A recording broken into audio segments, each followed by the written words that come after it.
Hey everyone, welcome back. I hope you had a happy new year.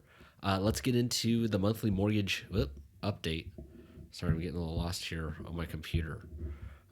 First thing, I want to talk about, if I can get in the right spot.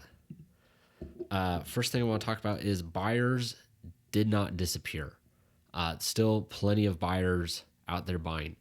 And really what's happened is they've adjusted a bit.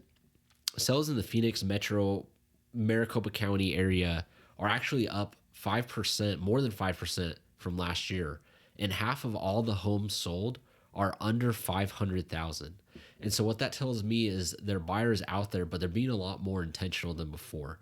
They're focusing on affordability and using programs like a down payment assistance program or an FHA or first time home buyer and making smart moves instead of like emotional ones. Because the emotional ones, you'll buy a way more expensive home. So if you're looking to buy a home and you're like waiting for perfect conditions, you might miss what's actually working right now for a lot of these folks and what we'll talk about. And point number two, or the second takeaway, is in my world, rates get all the attention. And today's rates, like if you're not paying attention, you might actually miss this. Rates have come down quite a bit. They've come down a whole 1% year over year. And in this year, talking 2024, 2025, but so far about 0.5% down.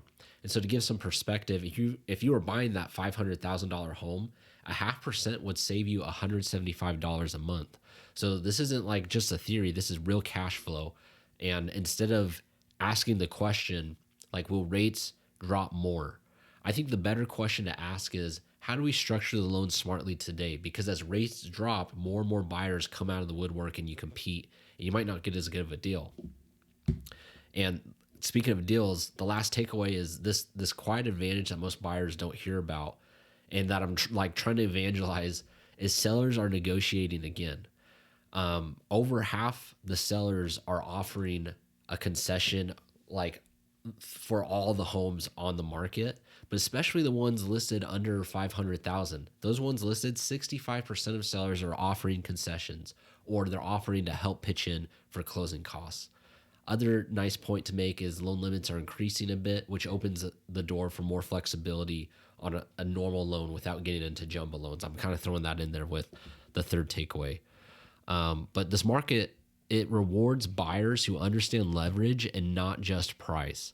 And that's where like the right strategy makes all the difference for these people who are buying homes. And I'm seeing people, buy a home and then they're paying the 4% interest rate, and they've used seller concessions and some leverage to get that.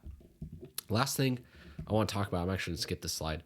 I know we've talked a lot about numbers, but at the end of the day, like I want my family and friends to feel confident and comfortable with their mortgage. And so as a thank you for watching me for all these months, I want to gift you a private equity watch list or a free monthly equity report. And basically, if you scan this QR code, it'll send you a monthly breakdown of your home's value and equity. And like you can think of it as like a set it and forget it way to monitor, opportunities to refinance, see exactly when you can stop paying that private monthly mortgage insurance if you put less than 20% down. And really the easiest thing is if you grab like your last monthly mortgage statement, it will have things like your interest rate and your loan amount, and then adding that and your property value into this, and you'll get this free monthly report. I just wanted to send this to help you kind of monitor your home, which is one of your biggest assets and also one of your biggest liabilities, something you spend a lot of money on. And so my goal as a loan officer is to help turn that liability, that mortgage, into an asset and into something that's going to help you with other financial goals, or at least having somewhere to put a roof over your head. So that's it for now. If you have any questions, or especially if you're planning to make a move in 2026 or considering one, it's always helpful to have a conversation with me and my dad just to kind of give you some guidelines and some options that maybe you haven't considered before. And anyways, we're here for you, and we hope you guys have a good one.